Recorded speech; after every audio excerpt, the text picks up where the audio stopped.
খ্রিস্টান শুয়োর পালন করে, ইসলামী রাষ্ট্রে খেলাফত রাষ্ট্রে একজন হিন্দু নাগরিক, একজন খ্রিস্টান নাগরিক সেই রকম ভাবে শুকর পালন করবার অধিকার সংরক্ষণ করবে একজন মুসলমান যেরকম বকরি এবং ছাগল আর ভেড়া পালন করার অধিকার রাখে।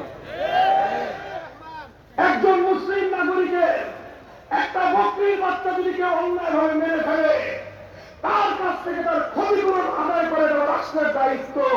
ঠিক তদ্রুপ কোন মুসলমান যদি কোন হিন্দু নাগরিকের একটা শুকরের বাচ্চাকে মেরে ফেলে, সেই মুসলমান যত বড় হুজুর হোক, যত বড় ইমাম হোক, ইসলামী রাষ্ট্র তার কাছ থেকে অন দ্য স্পট তার কাছ থেকে শুকরের বাচ্চার ক্ষতিপূরণ আদায় করে হিন্দুকে দিয়ে দেবে।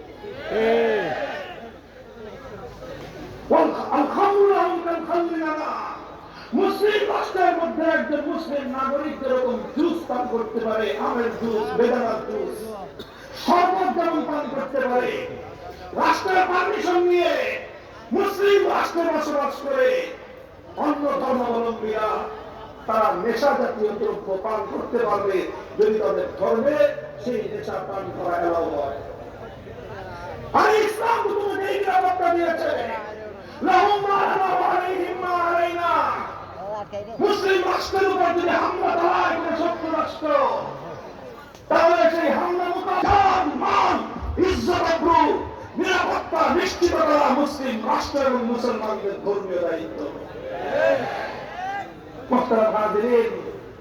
শুধু একটা জায়গায় পার্থক্য আছে, মুসলমানরা রাষ্ট্র পরিচালনায় রেভিনিউ কালেকশনের সোর্সে যাকাত দিবে, ওষুধ দিবে, আর অমুসলিমরা জিজিয়া এবং ট্যাক্স দিবে।